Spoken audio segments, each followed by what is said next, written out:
Hello అండి, welcome to J J food world. ఈరోజు కొర్రలతో దోశలు ఎలా వేసుకోవాలో చూద్దాం. ఆరోగ్యానికి అయితే చాలా మంచిదండి. ఇవి ఎప్పుడు బియ్యంతోటే కాకుండా ఈ విధంగా ఒకసారి కొర్రలతో కూడా ట్రై చేయండి. టేస్ట్ కూడా చాలా చాలా బాగుంటాయి.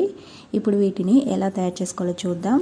దీనికోసం ముందుగా ఒక గిన్నె తీసుకొని అందులోకి 3 గ్లాసుల వరకు కొర్రలు వేసుకోవాలి. ఇక్కడ నేను ఒక చిన్న టీ గ్లాస్తో అయితే వేసుకుంటున్నాను.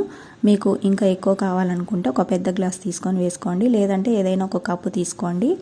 ఇలా 3 గ్లాసుల వరకు కొర్రలు వేసుకున్న తర్వాత అదే గ్లాస్తో గ్లాస్ నిండుగా మినపగుండ్లు వేసుకోవాలి. ఇలా వేసుకున్నాక పావు టీ స్పూన్ మెంతులు, అలాగే 2 టీ స్పూన్ల వరకు శనగపప్పు కూడా వేసుకోవాలి. ఇలా ఇవన్నీ వేసుకున్న తర్వాత వీటిని 2-3 సార్లు శుభ్రంగా కడగాలి. కడిగిన తర్వాత మళ్ళీ నీళ్లు పోసుకొని 8 గంటల సేపు వీటిని నానబెట్టుకోవాలి. ఈ విధంగా 8 గంటల సేపు నానబెట్టుకున్న తర్వాత ఇందులో నీళ్ళన్నీ వంపుకొని మిక్సీ జార్లోకి కొద్ది కొద్దిగా వేసి మనం మామూలుగా దోశ పిండి ఏ విధంగా రుబ్బుకుంటామో ఆ విధంగా రుబ్బుకోవాలి. నైట్ టైంలో రుబ్బుకోవాలండి. 8-9 ఆ టైంలో రుబ్బుకుంటే పొద్దున్నే పిండి పొంగి దోశలు అయితే చాలా బాగుంటాయి. ఇలా మనం నానబెట్టుకున్న వాటన్నిటిని రుబ్బుకొని ఒక గిన్నెలోకి వేసుకున్న తర్వాత మూత పెట్టి దీన్ని పక్కకు పెట్టుకోవాలండి. ఇప్పుడు ఉదయాన్నే చూస్తే మనకు పిండి అయితే పొంగుతుంది ఈ విధంగా. ఇప్పుడు దీంట్లో తగినంత ఉప్పు వేసుకోవాలి.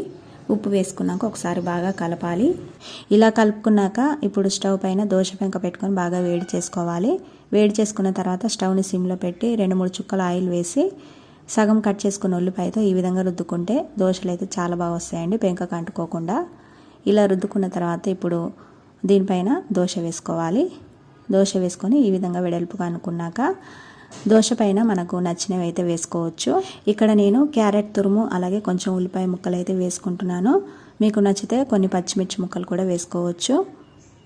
ఇలా ఇవన్నీ వేసుకున్నాక లైట్గా ఆయిల్ వేసుకోవాలి, లేదంటే నెయ్యి కూడా వేసుకోవచ్చు.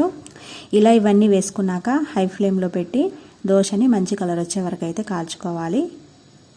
ఈ విధంగా దోశ మంచి కలర్ వచ్చిన తర్వాత తీసి ప్లేట్లోకి అయితే వేసుకోవాలండి. అంతేనండి. దీన్ని మనం చట్నీతో తినొచ్చు, లేదంటే పచ్చళ్ళు కానీ టమాటా చట్నీ కానీ వీటితో దేంతో అయినా కూడా చాలా బాగుంటుంది.